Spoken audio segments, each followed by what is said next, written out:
Hello everybody and good morning. Welcome to the Isle of Faces. I am Sir Buckley and I'm talking to you from absolutely bloody freezing England. I have my Chewbacca onesie. I have my great families of Westeros blanket appropriately, and I am still bloody cold. Today this is a special episode in more than one way, mainly because it is not Scraps and Scrolls, it is not a guest episode. We're not talking about the TV series. Today, bonus episode about my self-published book, The Great Castles of Westeros, that is coming out tomorrow. Hopefully going to go through everything, any questions I could think of anyway, and just get ready for the launch tomorrow. I know, generally, I have quite a dull, deep voice that never sounds excited about anything. Hopefully, it will come across more today that I'm very excited and very energetic. If it doesn't come across, you'll just have to trust me. I am. My head is spinning around. I haven't really stopped since whenever it was finished. Was it Friday, Saturday? Whenever. It's just, it's not stopped. I always envisioned I would, submit it and then recline in a leather-backed armchair with some kind of drink I could swirl and a leather book in hand, or at least PlayStation controller. I've not done any of that. I've not stopped. It's even more work somehow than actually writing the book. Not really, but anyway. And secondly, the way this is different is because I'm so busy, because I am doing this, another podcast today, and a blog post, all before the release tomorrow, as well as speaking to all you lovely people on Twitter. You've all been very interactive with me. It's very enjoyable. I'm not going to edit this as much. Normally, it takes me hours and hours to edit these podcasts because I'm not a great speaker. I mutter and mumble, and I do that a lot. I go and stuff like that. And normally I go all the way through and edit those out. I'll try and do the major ones, but it might be a little bit more annoying for you to listen to me. But hopefully you'll forgive me, and maybe my general enthusiasm will just outweigh any of those negatives. You might also hear my heating, because normally I turn it off for these. I'm not turning it off today. I am freezing, okay? So you'll just have to put up with that as well. Well, I will be fair. Normally we look like the Reach here in Wiltshire, the Reach Riverlands patch. Today's probably more of an eerie day. The sky is still crystal blue, there's just white on the ground. So maybe even a bit of north. We get a lot of it here in England. So I'll be fair, it is a nice day, it's just cold.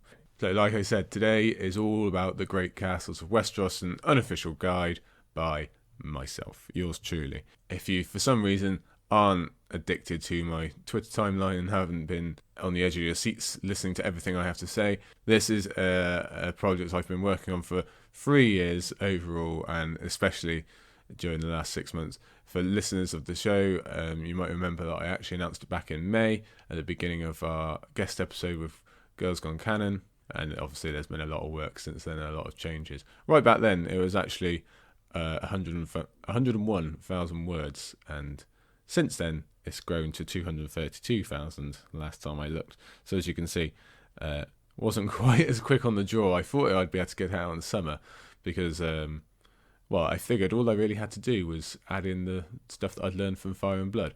That was not the case, so I had a lot more to add. But glad to say it's all in there now and nice and ready for you, just in time for Christmas. So before I go any further, let me first thank, because they deserve thanks, some patrons of the Isle of Faces podcast. This is a bonus episode after all. I want to get to those. So let me say thank you to Chloe, thank you to the guys from History of Westeros, thank you to Virginia, and thank you also to a lovely lady called Catherine. Very much appreciated, and to all the other patrons also. So today is the final day of the Castles Countdown. Tomorrow, Tuesday the 3rd of December, is when both the ebook and the paperback versions, yes, that is coming in both. That's another difference back from May when I first announced the idea. They're both coming out tomorrow on Amazon. And while we're thanking people, I have to thank you all for the pre-orders. A lot of people have put in pre-orders for the ebook. Unfortunately, Amazon don't do pre-orders for the paperback for some reason. But I've been absolutely floored. I did not expect those kind of numbers at all. I thought maybe 1 or 2 would be kind enough. Not the case. Lots of people. So again, very, very excited for me. Like I say, no relaxing. I really want to play Skies of Arcadia. I think maybe that'll be my prize when it's finally all said and done. I'll fire up the Dreamcast, get in my air pirate ship, and if you don't know what I'm talking about, you should go and find out. And like I say, there's more podcasts to come today. I have to do the Scraps and Scrolls that we've missed out on. That'll probably come out on Wednesday. Blog post about basically what we're talking about here. I might even, if there's time, maybe I'll even try to do a live stream on YouTube and talk to some of you. I don't know, because I've never done that before, so I'd have to look at how much setup and how tired I am. But maybe. Either way, I'm going to be busy. So who can say? For now, I'm just going to talk a little bit about the book, what it is, why it is, and anything else I can think of, just so everyone's got as much information as possible, because some of you might be on the fence, some of you might have pre-ordered and are interested, some of you might be intending to buy but you just want to listen, some of you might just really like my voice, or you might just want to hear the background, whether you're buying or not, because I think it's interesting. You might disagree, but I do. So like I say, announced way back in May, there's been loads of editions, almost completely rewrote it, but it's a long time coming and a lot of work has gone into it. Again, if you follow my Twitter, you will know there's been a lot of late nights, a lot of early mornings, and not a whole lot else other than writing this book for a long while. So in its simplest form, what is it? Let me just get down to that. The Great Castles of Westeros, an unofficial guide. Again, let me tell you, it's unofficial, it's self-published, all that jazz. But in its simplest form, it is a book on the great castles of Westeros, surprisingly, by which I mean the great families of the series, the homes of the great families. So where do the Tyrells live? Where do the Starks live? Etc., etc. It is those great castles, not just great, in my opinion, like the actual series of great castles. So that does mean no Harrenhal, no Dreadfort, no Raventree Hall, not this time around, no twins. We could go on and on, couldn't we? As much as I would like to fit every castle in there, and maybe one day I will get to the lesser-known castles of the lesser noble families, because there are very, very interesting castles in that category as well. This is already 200,000 words, and I did consider having an addendum and like a chapter just mixed with like a page on each interesting castle, like a Raventree Hall, for example. But as I say, it was quite long anyway, so didn't really have time for that.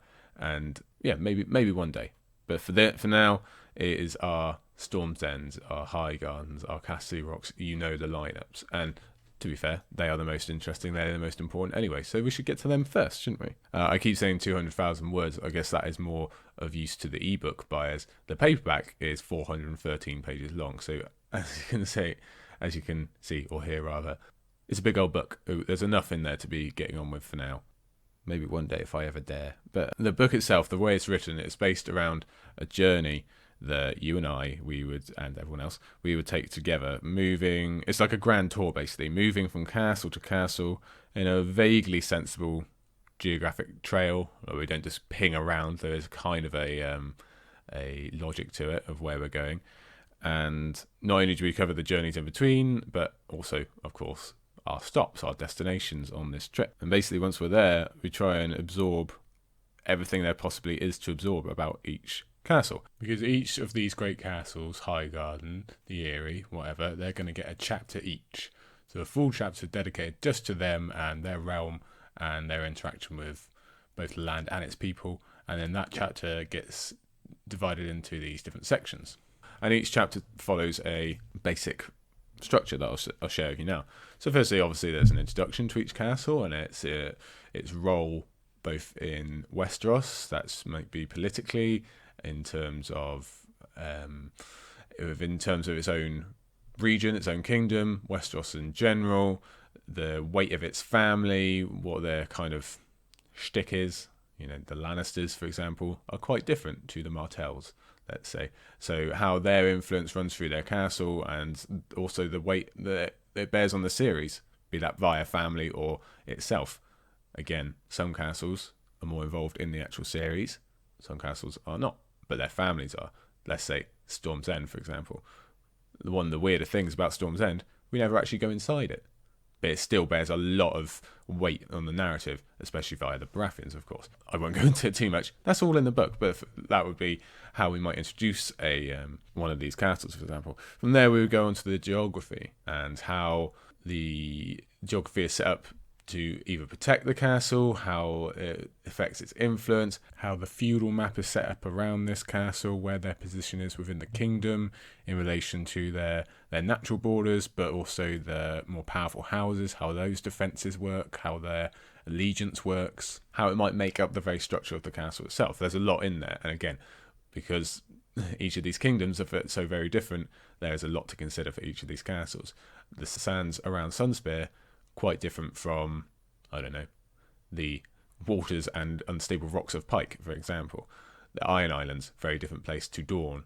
It's not just the zoomed in, the immediate geography. I try and look at the wider picture for each realm and why Pike is where. Why is Pike where it is? Why is Storm's End where it is? What's the geographical advantage? How do they get the food to the castle? I'm trying to go through all the different varieties of geography, the human element, the human geography, the political geography, the physical geography, of course, and basically just anything that we can fit in there. It's really full out, I hope you can tell. And that leads in quite well to the layout, and we know these are very individualistic, full of individuality, these castles. They've all got specific gimmicks, let's call them. There's the Moon Door, there's the Sluice Gate of Riverrun, you've got the different thrones, you've got the twin thrones of Sunspear, you've got the Seastone Chair. I mean, this is where the nerdy stuff really comes out, because I'm looking at granary sizes, I'm looking at the different, how the beds are decorated, how the different gates work, how you get around bridge to bridge or tunnel to tunnel, whatever it is.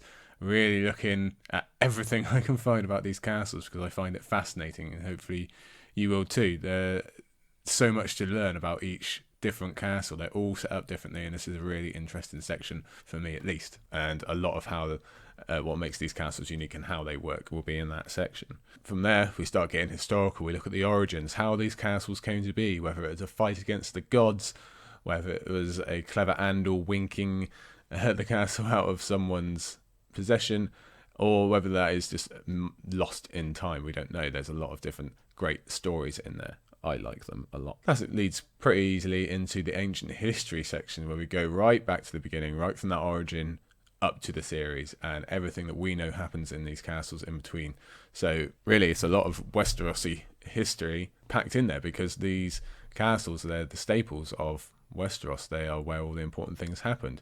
So we go through the coming of the Andals, we go through the coming of the Targaryens, we go through the Dance of the Dragons again and again, because these castles are so involved or so affected by such events. And of course, on top of that, there is 100 more things, 100 marriages and assassinations and deaths. And well, I think you, as fans of Song of Ice and Fire, will know the general route that these things take.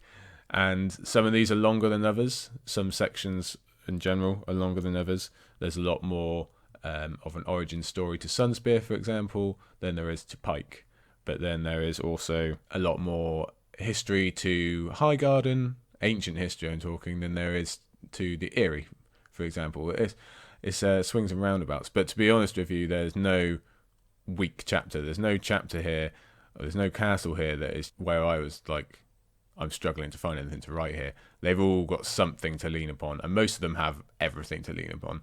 We have so many details and so many sources that very rarely is there ever a short section. Some of them, that's true. The origin of Pike, complete mystery to us. So that's a short section. Casterly Rock and Highgarden, they obviously aren't in the series, which leads me on to our next section, which is current events and what happens in the book series to or within these castles, or what affects these castles or the families that rule them. Some castles don't have that as much. Like I said, Storm's End, stuff does happen around Storm's End, but you don't actually get to go in there as much. So it's a bit different. And then finally, once we've gone up to the end of Dance of Dragons, we're on to the future, and I try and have a bit of a guess at what will be in each castle's future, whether that be in terms of whether that castle will survive, what is literally going to happen in the first few pages of Winds of Winter, what could happen if the Long Night comes again. There's the continuing fight for the Iron Throne. There's all these other plot points that are still to be resolved, the smaller plot points of kind of lesser characters. I look at which POV characters are likely to return to particular castles and show us a glimpse. Will we get a glimpse of Highgarden or Casterly Rock? Will we ever return to the Eyrie? The coming of Daenerys, that kind of thing. Really, it's just any possibility we're looking at here. Anything. It depends. Again, they're all very different, and geography obviously plays a large role in that as well. There's a lot to consider, and hopefully we get it all in there. So like I say, there's a good mix for every chapter and a lot of stories, although they cross over a lot, because, for example, the Dance of Dragons affects almost all of them, but in different ways. And we see some characters popping up in each chapter, and it just links all nicely together, as we know it does in A Song of Ice and Fire. So I quite like that aspect of it as well. Off the top of my head, I'd say the shortest chapter is probably Castle Rock or Highgarden, maybe Pike, as they generally have less going on in the series. We haven't had any POV chapters in either of those yet. Pike has, obviously. But even then, they are something close to 20,000 words apiece. So, as I say, no castles are being shortchanged here. If you're interested, the longer chapters, and you can probably guess which castles those are, which chapters they're about, they're towards the end of the book. And let me tell you, the final two are something like 31 and 42,000 words, respectively. So hopefully you can tell the level of detail we're talking about here. And while I'm on the subject, this book is book only, if you get my meaning. This isn't the castles in the TV show or what the events of the TV show, even though I did originally think about that way back, like 3 years ago. That was knocked on the head pretty soon. This is book only, book events, book history only, just in case you're wondering.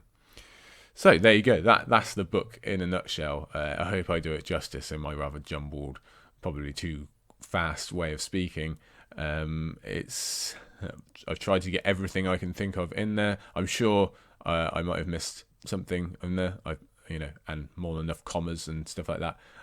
Prizes for whoever points it out first. I hope I don't shoot myself in the foot by saying that. I hope I'm not just flooded tomorrow with errors and stuff like that. Try to do my best in terms of making it easily digestible while still hitting on all marks. And you can tell me if I achieve that or not. But hopefully you enjoy either way.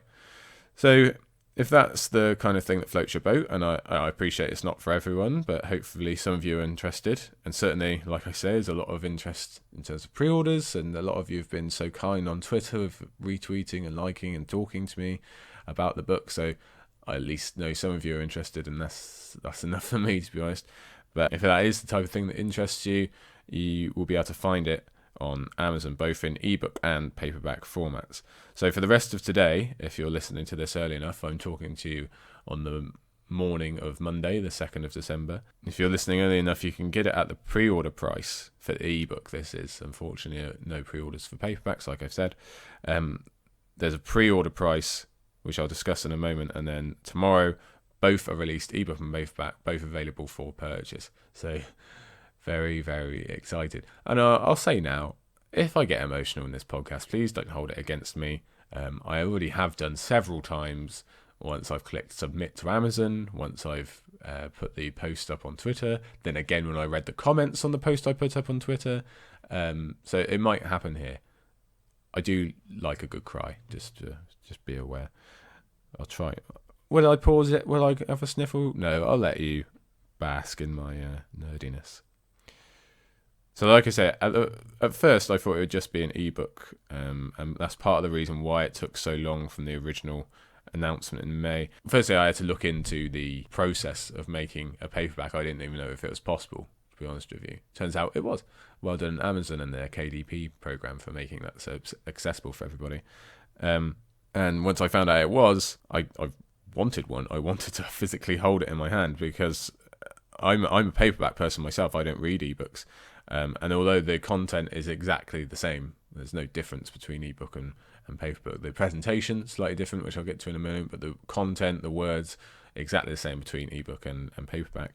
I'm a paperback person. I can tell you that now because I'm sitting on my desk, and there are 1, 2, 3, 4, 5 books laid out in front of me, and then my laptop is currently resting on a little box that has another 30 more in there, and all of them are unread. I've said before on Twitter, there's something like 200 unread books in my bedroom alone. So I think you can tell I like paperbacks, and to have one of my own, I've been lucky enough to be published before for short stories in the anthologies, but to have one that's just mine and that I've made personally and designed as well with the help of my lovely wife, that will be emotional when my copies arrive, I can assure you. And also, on top of that, back in May when I announced it, there were people asking for paperbacks, which really took me back. I did not think there would be that response and that people would be doing that. So that was really cool. And that was why decided to make that choice, and why it took a little bit longer. Not the only reason, but yeah, I do have to tell you I am a little bit in love with the paperback, and I'll come on to the presentation differences in a little bit. But yes, I am in love with this book, and I can't wait to meet it. I should actually be promoting the ebook more, to be honest, and I'll tell you why in a second. If you're more an ebook person, I know a lot of you are, the Kindles and whatever else, that is great, well done you. I still love you for ordering, pre-ordering. It's just I have a special place in my heart for the paperback. So basically, unfortunately, the Kindle Create app, which is where you make the ebook format, and Amazon have very strict restrictions on how you can present certain things. Going through that, we had to change a lot from the original design, and I'm only talking in terms of fonts and chapter headings. Like I say, the content itself isn't affected. That's all exactly the same. It's just the extras, the frills and stuff like that. So it doesn't look exactly the same, but Lady Buckley, my lovely wife, did a superb job helping me out, and I will be quite honest, I would never have gotten through that formatting stuff without her.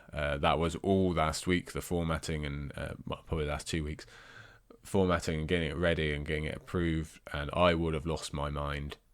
I did, but I would have lost it for a lot longer without her help. So please join me in thanking her for getting me through that. I do not have an eye for design and stuff like that. I really don't.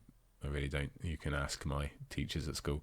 But she does. So I married well, obviously. Well done me. But in the paperback, we were able to keep all that stuff, all the cool fonts, the chapter heading symbols, and all that stuff. I just think it works. Personally, I think it is fantastic. And like I say, I can't wait to get my hands on one. And just in terms of, while we're talking availability, I'm sure you all know the drill. It will be available in all the Amazon marketplaces, all the different countries. I'm sure you know all about that. So then we talk a little bit about the price. So you've got all the answers before release day tomorrow. So price currently, as of recording, like I say, the ebook has a pre-order price at $3.99, and I'm talking pounds here for any American or otherwise listeners. I know there's a lot of you out there, but I'm keeping it at my home currency for this podcast. So that is a pre-order price, and thank you again. I'm going to keep thanking you for all those who've pre-ordered at that price. I did not expect that many. Like I say, it just blows me away. I have to keep mentioning it. But that price will change tonight. At some point before I go to bed, I will submit the change to Amazon to change the price from $3.99 to $4.99, which is the retail price it will be going forward with. Sometimes that takes a little while to take effect, so it might be instantaneous, it might be a few hours, but hopefully by morning of release day, tomorrow, Tuesday the 3rd, it will be at its normal price. So you've got a little bit of money off there. Everyone is pre-ordered, so thank you and well done. The paperback itself, it retails at $12.99, and I'm still talking pounds here. Now, I've had some very nice people tell me that this is still it's a steal and very cheap for a book of this size, and other people I was talking to have said that's a good idea. Personally, I was sort of disappointed I had to list it at this price. I want to be forward and honest with you guys. I know sometimes it can be considered a bit vulgar or taboo to talk money or price or income or whatever, and that's fine for a lot of people. I want to be straight with everyone and open about it. I wanted to put the price a bit lower. I didn't want to price anybody out or anything. I know we've all got costs, and I just wanted to share it with as many people as possible. But unfortunately, Amazon do have a strict model for working these things out, and to be blunt, the printing costs of a 413-page book are pretty high. Fair enough, makes sense, doesn't it? 413 pages, there's a lot of pages, so the price had to be that high to pay for that. So basically, this is the $12.99. This is the lowest price I could put it, where I could also get more than £1 royalty on each paperback sold, according to Amazon's pricing structure. They obviously have a structure where you get a certain percentage, minus the printing costs and minus their take, etc., etc. I won't bore you with that calculation, and I'd have to check exactly, but I believe this price ends up as roughly a royalty of £2.20 per paperback sold. That ends up with me, something like that. Now, you might think that's too much. You might think I've got no right to be taking that money for this. You're welcome to your opinion. I think differently, but I hope you all know enough about me by now to know this project isn't just a cash grab. It's not something I've just thrown up to make a quick buck, because it definitely ain't quick for a start. Trust me. It's a labour of love, and it's something I want to do for the fandom that has been so kind for me. I mean, but having said that, it was pretty difficult to see my original price that I wanted to put it up for, which was less than £12.99, paid 20p a paperback. And like I say, you are free to disagree, and I'm happy to listen to any alternative opinions. But this is the price I settled on after a lot of deliberation, and I hope you agree it's reasonable for something 200,000 words or 413 pages long. Definitely, I hope you'll agree with me. And again, thank you to those who have alleviated those worries about price and given some compliments about it. It's really reassuring. Something else I want to make clear to people before they go purchasing, just so there's no confusion or anything like that, is pictures and illustrations. Now, I originally had some grand designs in my mind for this book before I get to that, let's talk about the front cover. Is a beautiful illustration. I sorted way back in May. That was on the original announcement post that was so very popular and so surprising. It is a wonderful, wonderful illustration by an artist named, I'm going to butcher the pronunciation, I'm sure, Rafaela Keck, I think is the way you say her name. You might know her as a Ronja. She's a Ronja Art on Twitter, on DeviantArt, other places. She has a website that will all be linked. I've put it on Twitter multiple times, but I will again, of course. It's in the book itself, and it will be up on the blog post. She is an amazing artist. I think she's from Austria off the top of my head. I can't remember now. And she has just some wonderful, wonderful pieces, not only of Song of Ice and Fire, but other castles from The Witcher, from Skyrim, from The Lord of the Rings, other kind of landscape pieces. There's a really cool one from Zelda of the Master Sword in the forest. I think it might be from A Link to the Past. I can't remember. I think it is. Mind-blowing stuff. I don't know how she does it. Trust me, if I could be doing anything half so brilliant as that, I would be doing that instead of this. It is absolutely mind-blowing. So I really encourage you to go and have a look and maybe purchase some art from her, because brilliant stuff. And I'm very, very lucky that she agreed to sell me some of her art so that I could put it on the front cover, because that is a brilliant piece to have on the front of the book. Now, with that, although that arrangement was made way back in May, as we got closer to the actual publishing of this book in the last couple of months, I started to think, hey, what if I had like an illustration of each book, of each castle in each chapter? Because you all know there's loads of artwork out there, loads of fan art of Storm's End and Sunspear and all the rest. So that would be cool.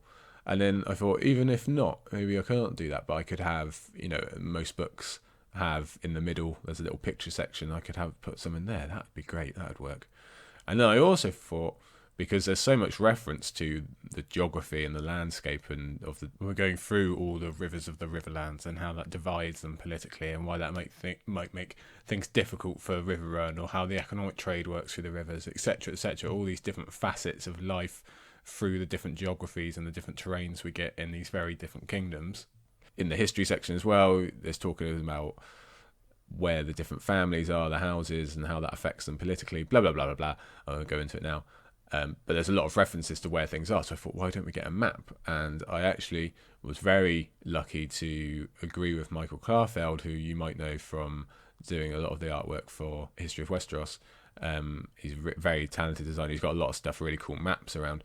He agreed that I could use his hand-drawn maps, and so I thought I could crop out each section and put the Stormlands map in the Stormlands chapter. That would work really well. Unfortunately, that dream had to die in the end, because there's so much, not rocky ground, but a lot of restrictions, fairly enough, let's be honest, about what you can use and put in these type of books and stuff like that. And to be honest with you, as much research as I put into it, I'm still not even that sure what is allowed and what's not. But I decided to err on the side of caution, and unfortunately those things are not included. So there's no illustrations in this book, there's no maps this time around. Maybe in the future, if I can bone up a bit more on the subject and find out that that's okay, they can be included in another edition or something like that. And I know that's a shame. I am sorry that they weren't able to be included, because I would have really liked to have members of the fandom involved. We've got so many talented artists, but one, that would have been a much higher cost, obviously, but two, just not sure on what was allowed and what was not, and so they're not included this time, which is a definite shame, because like I say, so many of those artists are wonderful, and I would have loved to have more of Failer's or Orange's art in there as well, but not this time around. Hopefully my content can make up for that at least a little bit. And to be fair, if I had to actually format all those pictures and illustrations and maps as well, I don't know if the book would have come out. I might have actually gone insane because it was hard enough without them. So maybe I actually dodged a bullet, even if it is a crying shame. So that's the book in a nutshell. I'm not sure what else I can tell you about the book itself. I'm sure I'll think of something 10 minutes after I stop recording. I'll try and add it in maybe, or if anyone's got any questions over Twitter, maybe they will come through as well. I don't know what else to say really, other than this has taken over my life for the past 6 months. I was putting in a lot of effort in the 3 years previously. This was all born 3 years ago. Maybe I can tell you a bit about the process of writing this. It has really dominated my life. It's really a get up at 5, start work, go to bed at 3 after finishing. So a lot of research, a lot of reading, and yeah, like I say, in the early days it was a lot different. I had TV stuff in there. I got rid of that and rewrote it, and then I've rewritten basically everything again. I waited for Fire and Blood so I could get all their histories in, whether that was a major thing like the history of Dragonstone, for example. A lot of Fire and Blood stuff in there, but even I don't know, saying Jaehaerys visited Cassidy Rock in whatever it is, 60 AC or blah blah blah, any of those kind of details, they're all in there. And yeah, so I've spent a lot of time typing away with my lovely, sometimes sleeping puppy, sometimes not sleeping puppy, beside me, listening to Skyrim music because that relaxes me. Also the Mindful Vibe series, you should all check out. That's very helpful. And just working away, and a lot of you have been super supportive throughout, whether that's way back in May, whether that's during the process, whether that's the last week or so. There's been so many of you reaching out and saying such lovely things that I probably don't deserve. I've said it here before, but I'm not very... Well, I'm sure you can tell, one, not a good speaker, but I'm not very good at speaking about myself. I'm not sure if that's just my kind of polite Britishness coming through there. I don't like to shout about what I've done, so every time I tweet about it, I get a little bit cringy. I'm like, what? No one wants to know about your stupid book, just stop. And it's been quite hard to override that, but you've all been wonderful and encouraging and making it all worthwhile. So let me close here by just kind of telling you why I decided to write this book, and this is included in the book. I do tell the reasons why I love castles, so I won't ruin any of that for you. But other than the fact that I like castles and stuff like that, I also like writing. I consider myself a writer, or I'd like to be. I have a large fiction book, a novel that I used to think was really long until I started writing this one. Now I do not think that. And short stories and stuff like that. And I'm much more comfortable on a keyboard than I am a mic. I don't know if you can tell. And writing about A Song of Ice and Fire for the last, what is it now? Well, I suppose it'll be 4 years soon, won't it? Back on Tower of the Hand, and for the guys' History of Westeros, and my own stuff on Reddit, whether that's about the TV show or the series, has been a joy. And I've said many times here before, I mean, this is the whole reason Isle of Faces exists. I believe this fandom to be one of the very best in the universe of nerdy fandoms. It is truly wonderful. I've met some amazing people. Again, they keep talking to me on Twitter, so I'm very lucky.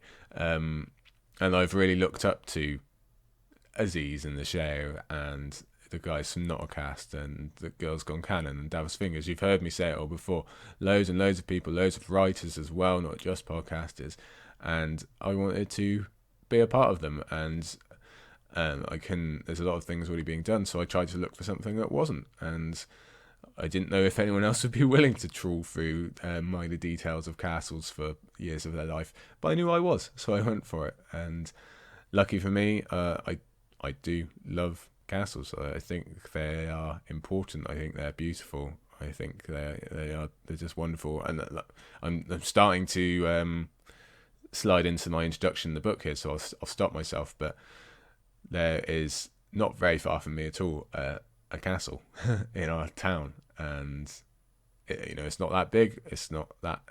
We're not talking Castle Rock here. It's just a little castle nestled away in our town centre, but it's really cool. It's really cool. I've always loved it, and I'm very lucky. I was born to parents who were both history nerds, and actually just talking to my mother the other day about this book, because she saw my introduction where I referenced some of the childhood visits to the castles around England, and she actually said that she still remembers that very clearly as well, because she actually had a goal to visit every castle in England, and while she's not achieved that yet, maybe that's something for me to aim for, to get her to that goal, because there are a lot of them here and they are quality. If I'm honest with you, it is something I love about my country, our obsession with history, because it's so vast, and obviously we know that's led a lot into the Song of Ice and Fire series itself, and our castles are a really important part of that.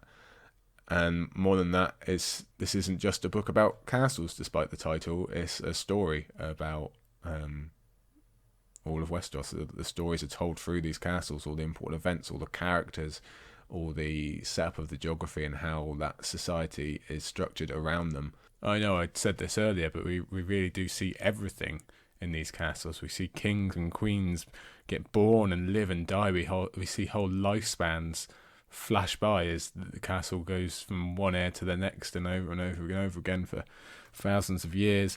We see marriages, we see true love, we see, Jaehaerys and Queen Alysanne at Dragonstone.